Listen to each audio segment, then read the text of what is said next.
culte, donc aujourd'hui et la semaine prochaine, sur l'esprit un peu de Noël. Et nous allons regarder ensemble dans l'évangile de Luc, chapitre 1.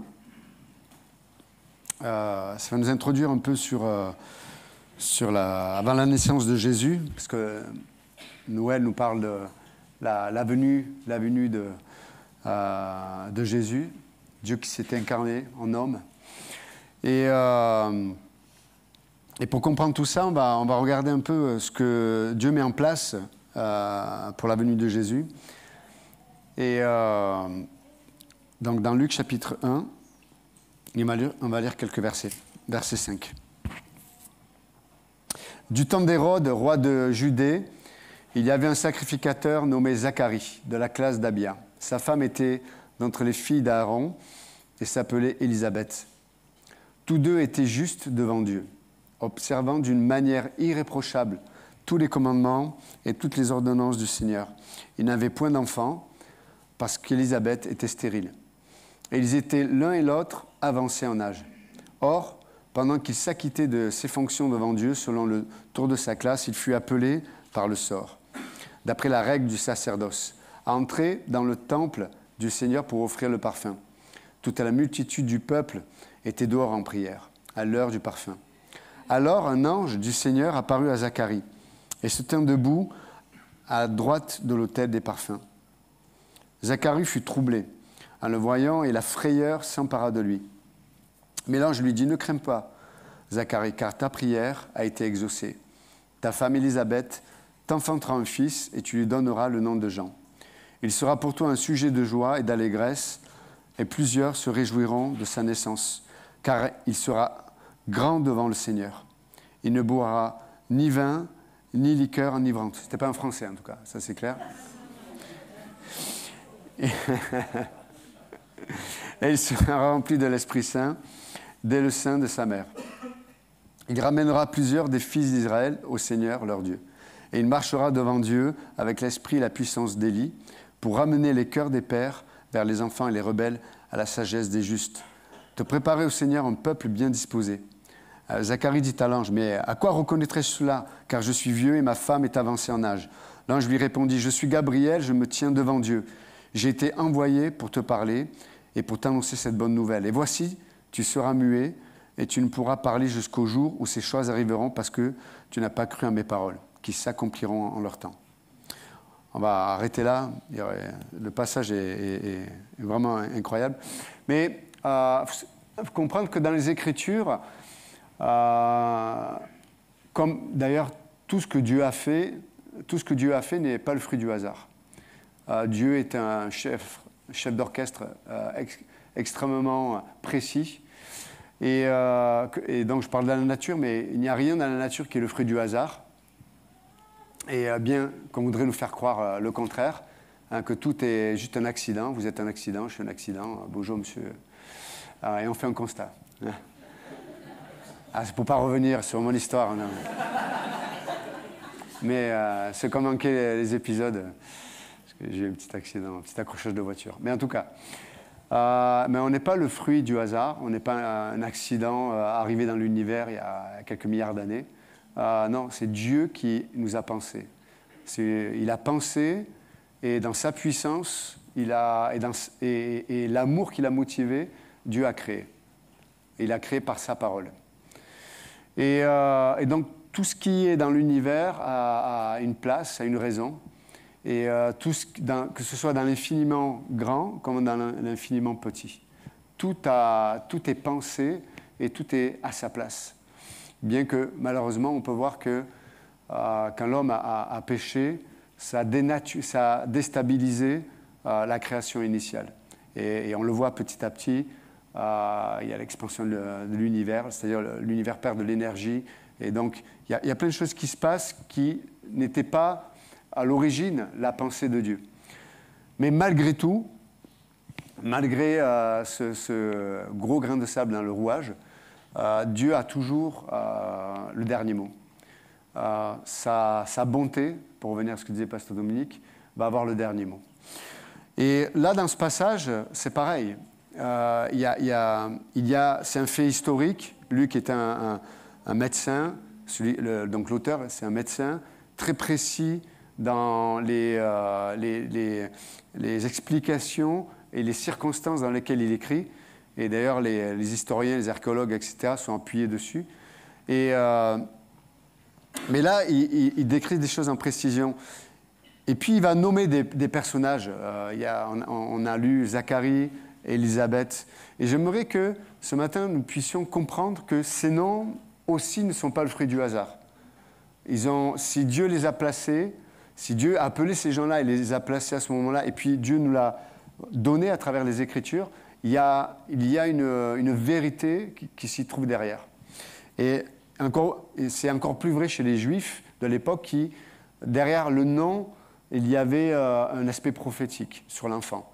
C'est-à-dire qu'on donnait le nom à un enfant en pensant ce qu'il allait être. Mais de la même façon, ces noms vont nous parler de quelque chose de très important ce matin. Donc, est-ce que vous êtes prêts? Ok, demandez à votre voisin. Est-ce que tu as mis ta ceinture? Est-ce que tu es prêt? Ok. Ok. Donc, c'est des noms qui sont lourds de sens. Et le premier nom qui apparaît, c'est le nom de Zacharie. Zacharie, qui signifie Dieu se souvient, l'Éternel se souvient. Et vous vous souvenez dans Exode chapitre 2, dans l'Ancien Testament, quand Dieu va appeler un personnage très connu, si vous n'avez pas lu la Bible, certains ont vu le film, Moïse. Et dans Exode 2, c'est intéressant parce que Dieu dit « J'ai entendu les cris de mon peuple » et la Bible dit « Dieu se souvint d'Israël ». Ah, waouh. Et là, Zacharie, qui représente à ce moment-là tout le peuple, parce que les prêtres de l'époque, le sacrificateur représentait tout le peuple, son nom c'est Dieu se souvint. Et ça, c'est un lourd de sens parce que ça fait plusieurs siècles que le peuple d'Israël subit les conséquences de sa désobéissance, subit les conséquences de ses mauvaises décisions.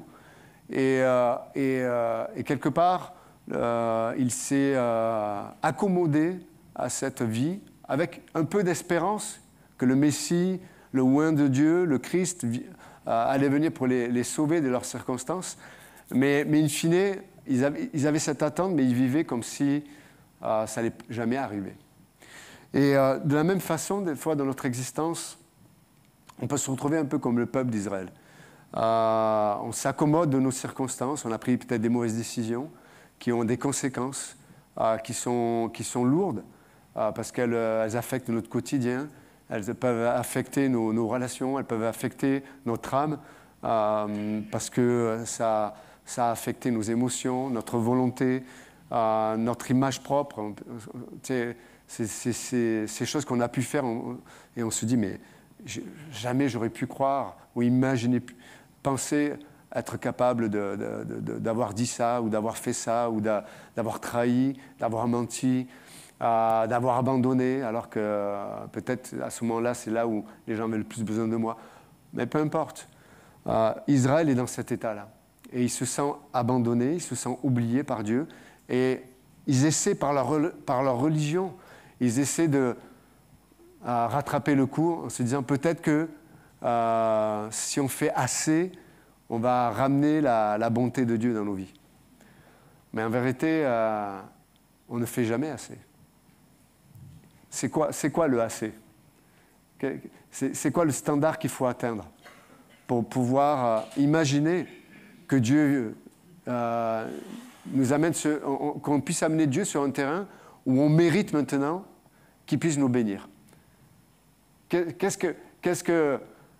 sont les choses que nous pourrions faire qui fait que Dieu pourrait intervenir et nous libérer ou nous guérir dans la situation dans laquelle on se trouve? Qu'est-ce qu'on doit faire? Et c'est une question dont je n'ai pas la réponse en fait.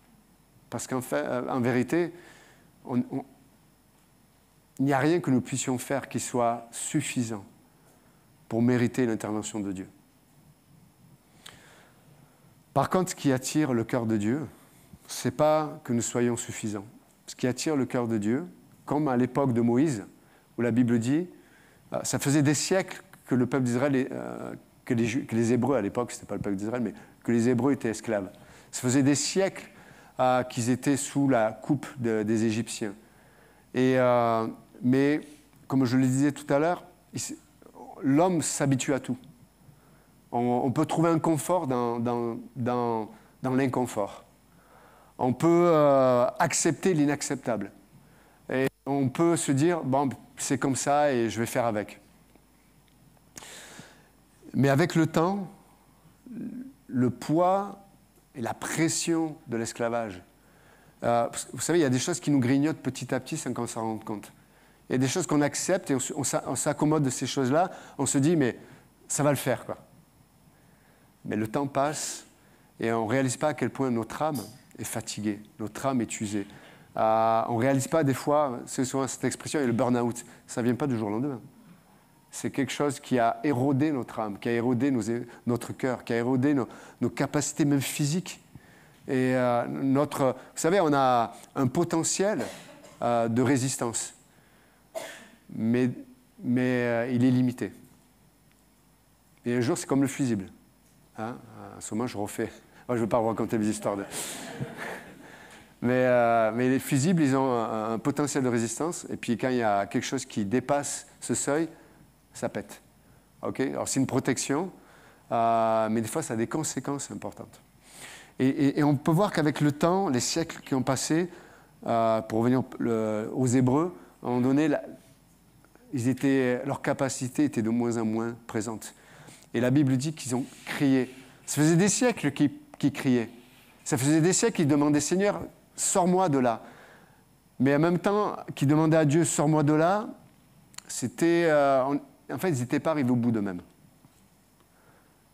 Et des fois, vous savez, des fois, pour accepter la solution de Dieu, parce que Dieu, il est là avec sa solution. Mais des fois, pour accepter, ne serait-ce que l'idée de la solution que Dieu nous propose, il faut arriver au bout de nous-mêmes. Et on voit que le peuple d'Israël, petit à petit, et puis à un moment donné, ce même peuple qui criait depuis des siècles, là, il crie, mais le son n'est pas le même aux oreilles de Dieu. Et dans Exode 2, Dieu dit, « J'ai entendu les cris de mon peuple. » Et ça va déclencher l'action de Dieu. Et Dieu se souvint de son alliance, de son serment, de son engagement envers son peuple. C'est pas extraordinaire? Vous savez, Dieu ne nous oublie pas. Mais Dieu veut intervenir avec sa solution. Mais il sait qu'il y a des moments de nos vies où nous ne sommes pas prêts à l'accepter. Et ce n'est pas que Dieu t'a oublié, ce n'est pas que Dieu te laisse seul dans la situation, c'est que Dieu attend le moment où tu vas être disposé à prendre la main qui va te tendre. Et c'est ce qui se passe là, et on revient à Luc 1, c'est ce qui se passe avec le peuple d'Israël à l'époque de Jésus. Le peuple crie, le peuple est en souffrance, et là, Dieu dit, c'est bon, je vais orchestrer les choses. Vous savez, dans notre existence, on a l'impression que des fois, c'est comme, comme le cœur qui s'arrête de quelqu'un, là, puis Dieu dit, OK, et là, il intervient, il met en place les moyens de ranimer notre cœur, de ranimer notre vie, de ranimer notre espérance, de ranimer le sens pour lequel nous sommes ici-bas. Et c'est ce qu'il est en train de faire. Et là, on revient à Zacharie. C'est pas un hasard. Dieu choisit Zacharie, l'Éternel se souvint. Waouh! Et vous savez comment s'appelle sa femme? Élisabeth. L'Éternel du serment. C'est ce que signifie son nom, Élisabeth. L'Éternel qui s'engage, l'Éternel qui a fait une promesse, si on pouvait traduire. Dieu se souvint de sa promesse. Waouh! Vous savez que Dieu a fait des promesses sur chacune de nos vies. Si vous êtes enfant de Dieu, Dieu a fait des promesses. Dieu nous a fait une promesse. Jamais je t'abandonnerai, jamais je te délaisserai. Dieu a fait une promesse. Tu es dans ma main. Dieu a fait une promesse, je te guérirai. Dieu a fait une promesse, je vais aplanir ton chemin.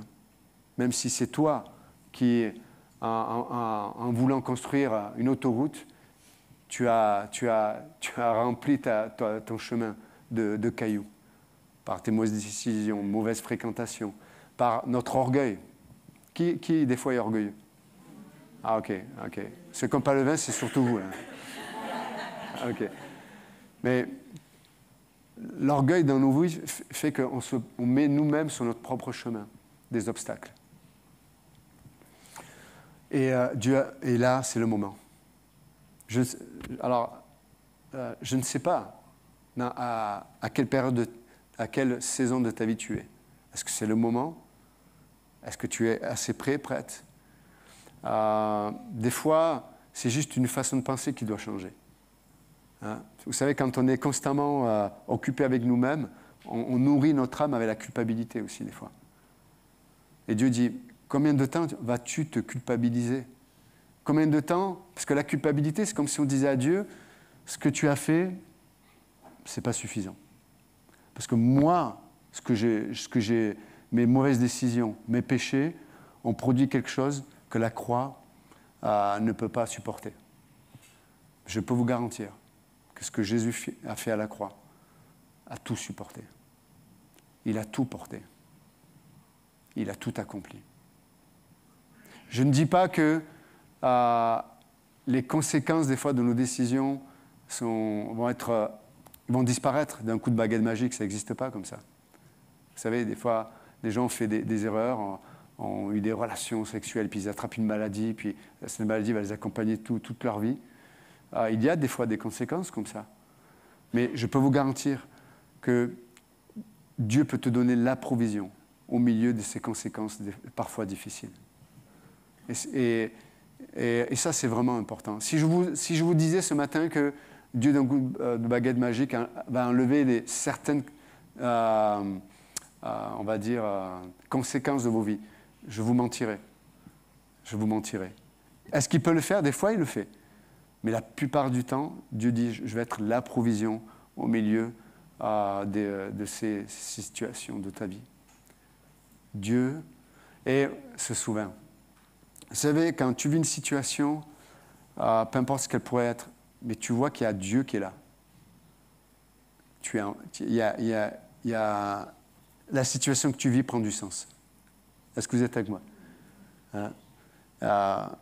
On en parlait une fois avec Pasteur Jean-Luc, qui me disait, mais bon, vous savez, l'histoire de l'accident, je rentre dans machin, tu achètes une voiture, des économies, tu te dis, mais c'est quoi? Pourquoi? Tu te dis, mais pourquoi? En quelques jours, tu perds toutes tes économies, parce que j'ai eu un accident de voiture, et 3 jours après avoir acheté la voiture, et un bel accident, pas l'accident, tu sais, j'ai froissé bien, tu vois, et tu te dis, mais pourquoi? Et puis là, tu as ce gars-là, ce monsieur que j'ai embouti, il me dit, mais quand vous avez embouti ma voiture, une Bible est venue se mettre à côté de moi. C'est un musulman, le monsieur. Parce qu'il y a 10 ans en arrière, quelqu'un qui travaillait avec lui avait donné une Bible, qu'il avait laissée dans son véhicule. Et là, je rentre dedans, boum, la Bible qui se met à côté de lui. Waouh! Et tu sais, quand j'ai entendu ça, je dis, mais waouh! Je vis cette situation, mais Dieu, il est en contrôle. Dieu, il est là. Il orchestre. Vous comprenez ce que je veux dire? Après, mercredi, je suis avec Pedro. Hein? Vas-y, lève ta main, Pedro. Et ce frère-là, qui est brésilien, et sa tante est mariée avec son oncle, le coup. Hein? Et son oncle, c'est, je crois, le meilleur ami, ou l'un des meilleurs amis du gars à qui j'ai embouti la voiture. Waouh! Incroyable. Et c'est tout ça pour dire que, oui, ça ne change pas le fait que ma voiture est emboutie. Vous comprenez ça? Ça ne change pas que j'ai bousillé sa voiture. Ça ne change pas. Ça ne change pas que toutes mes économies sont parties en fumée. Ça ne change pas, ça. Et qu'il faut rajouter pour réparer la voiture. Ça ne change pas on va dire les conséquences. Par contre, moi, mon cœur est changé. Parce que je vois que ce n'est pas juste une situation où c'est la vanité. tu as perdu, c'est fini, il n'y a pas de sens. Non, Dieu dit, ce qui amène une provision, c'est que ce que tu comprends que ce que tu vis, dans ce que tu vis, il y a un sens. Il y a une raison. Vous êtes avec moi ou pas? Dans ce que tu vis, il y a une raison. Zacharie, Dieu se souvient. Quand Dieu intervient, il te montre la raison pour laquelle les situations sont arrivées. Il dit, je ne t'ai pas oublié, je suis en contrôle, j'ai fait une promesse. Et Dieu n'est pas un homme pour mentir, il accomplit toujours ses promesses. Et ça, c'est vraiment important de se le rappeler ce matin, alors que nous allons parler de Noël. Et vous savez, Zacharie et Élisabeth, ils représentent, les deux d'ailleurs sont la race des sacrificateurs. Donc ils représentent la loi aussi. La loi. Et on sait que la loi, elle nous amène sur le terrain d'un contrat. Ils ont fait une alliance avec Dieu. Dieu dit, voilà ce que je fais et voilà ce que vous devez faire. Vous comprenez? Et on peut voir que ce contrat n'a pas marché. Pourquoi? Parce qu'à cause du péché en nous, on ne pourra pas être fidèle à notre engagement. Si vous ne croyez pas, vivez un petit peu d'expérience, vous verrez que on n'aura pas la force, on n'aura pas la capacité, ne serait-ce que le premier commandement de la loi. Tu aimeras ton Dieu de tout ton cœur, tout ton âme, tout ton esprit. Okay. Je veux dire, le peuple d'Israël n'avait même pas encore reçu le contrat qu'ils ont déjà fait la chose qu'il ne fallait pas faire. Ils font le veau d'or. Vous vous souvenez, Moïse y descend, comme il est un peu colérique, il est là, il fait du kung-fu, il casse l'étape de la loi. Et ce jour-là, il va y avoir 3000 morts. Voilà. Et il remonte, puis il y a les deuxièmes tables, etc. Puis mais on voit que la loi, des fois nos engagements, des fois notre moralité, vous savez, combien l'homme est profondément religieux. Tu sais, se dit, moi, jamais je serai en retard au travail. Et c'est vrai, il y en a qui sont, ils arrivent 10 minutes avant, un quart d'heure avant. Wow, c'est incroyable. Mais en même temps, ça ne les dérange pas de flâner au travail, de ne pas faire le boulot, quoi. Hein? Et ils attendent que les autres fassent le boulot. Donc ils sont à l'heure, mais quand il est question de leur intégrité dans le travail, à voir. Il y en a qui sont en retard, surtout dans le sud. Ils sont en retard, mais quand ils sont au boulot, ils sont intègres. Donc imaginez-vous, le gars qui est toujours à l'heure, il va critiquer tous ceux qui arrivent en retard. Oui ou non? C'est une forme de loi, ça. Puis il dit, ouais, il arrive en retard, ouais, il fait ceci, ouais. Et celui qui arrive en retard, mais qui travaille plus que l'autre, il dit, ouais, mais attends, toi, tu fais pas ton boulot, tu es un feignant. Tu te planques. OK. Donc on voit que les deux sont sur le terrain d'une forme de loi, quoi. Mais si on regarde précisément, les deux ont tort. Les deux sont condamnables. Mais dans nos vies, c'est pareil. On est là, comme la loi nous l'impose, on fait un contrat avec Dieu, on dit, mais voilà, moi je vais à l'église, je prie, je fais ceci, je fais cela. Et en fait, on étale sur la place publique nos bonnes œuvres. Voilà ce que je fais de bien. Voilà, regardez comme je suis bon, quoi. Comme je suis spirituel. Et c'est ce qui a fait que le peuple d'Israël s'est éloigné de Dieu. Parce qu'il avait une justice propre. C'était lui le standard de ce qui est bien et ce qui est mal. C'est ce qui nous éloigne de Dieu. C'est ce qui nous fait juger les autres. Vous savez, tu ne peux pas juger et aimer en même temps. Vous avez remarqué ça? Il n'y a que Dieu qui est capable. Mais si tu juges quelqu'un, tu es incapable de l'aimer. Et en général, quand tu juges quelqu'un, le domaine dans lequel tu le juges ou tu la juges, c'est l'identité que tu donnes à la personne. Mais les gens, des fois, ils ne sont pas... bien sûr qu'il y a les gens font des erreurs, des fois ils ont des mauvais comportements, etc. Mais les gens ne sont pas que ça. Quelqu'un qui, comme je disais tout à l'heure, travaille mal, etc., peut-être c'est un père qui donne sa vie pour ses enfants, qui est là, qui est présent. Donc, pour d'autres personnes, c'est quelqu'un qui apporte beaucoup. Mais vous voyez comment on est capable de mettre les gens dans une boîte. Mais en vérité, quand on fait ça avec nous-mêmes aussi. On se met dans des boîtes. Et on peut voir que ça nous amène à l'esclavage. Ça nous amène à nous éloigner de Dieu. Et on s'accommode à ça. On s'accommode. Et puis le temps passe, et on voit que notre âme, tu parlais de voitures arrêtées sur l'autoroute, ok, et notre âme est desséchée. Repérez si votre âme est desséchée. Posez-vous la question. Encore une fois, si c'est provisoire, on peut passer quelque temps des fois, comme le peuple d'Israël devait traverser à 11 jours le désert avant de rentrer dans le pays de Canaan. Ça arrive, les petits déserts, les petites dépressions, les petites... pour faire circuler le sang un peu comme ça. Mais quand dans un domaine c'est constant, c'est qu'il y a... et nous, notre première pensée, quand dans notre justice propre, on se dit, qui sont les boucs émissaires ?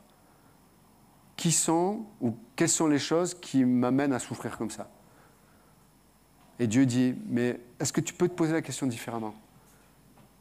Quelle est ton attitude, ta façon de penser ? Peut-être arrogante ou orgueilleuse, qui fait que tu ne peux pas recevoir ma provision pour être rafraîchi dans ce que tu vis. Des fois, on ne se pose pas cette question. On ne se pose pas la question. Peut-être c'est dans mon cœur, ma façon de penser, qui se trouve le problème. Et quand on arrive à cette finalité, Seigneur, c'est mon orgueil, c'est ma façon de penser, c'est ma justice propre, j'ai raison, c'est comme ça que les choses doivent être faites, etc. Lorsqu'à un moment donné, j'arrive au bout de ça, Dieu dit, je me souviens de mon alliance. Et c'est maintenant que tu vas expérimenter ma bonté qui délivre, ma puissance qui est capable de te saisir et remplir ton cœur, te rafraîchir à nouveau. Et ça, c'est extraordinaire. C'est ce qui va se passer avec la suite qu'on verra quand Jésus va naître, mais c'est incroyable. Comment s'appelle le fils d'Élisabeth et de Zacharie ? Jean. Et vous savez ce que ça veut dire, Jean ? L'Éternel a fait grâce. L'Éternel a fait grâce. Vous savez, la grâce, c'est quoi ? C'est Dieu me donne ce que je ne mérite pas. Waouh. Dieu me donne ce que je ne mérite pas.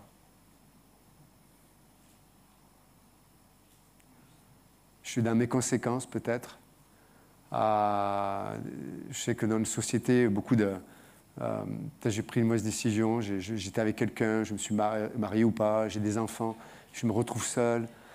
Et comment je gère ça ? Comment tu gères ça ? En plus, les enfants sont divers et variés. Il y en a qui sont faciles, il y en a qui ne sont pas faciles. Il y en a qui ressemblent à soi, donc ça va. Mais s'ils ressemblent à la belle-mère, là, c'est moins bien. Mais comment tu peux... des fois, tu es tellement à bout de toi-même, tu sais pas comment rafraîchir ton cœur, tu sais pas comment t'aimer toi-même, tu sais pas comment... Et en plus, par exemple, si tu as un enfant ou des enfants qui sont difficiles, tu ne dors pas la nuit, etc. Comment tu gères ça ? Tu as besoin d'un Dieu qui vient prendre la place qu'il y a dans ton cœur. Tu as besoin d'être rafraîchi, pour le dire autrement, tu as besoin de la grâce qui te visite. Dieu qui te visite.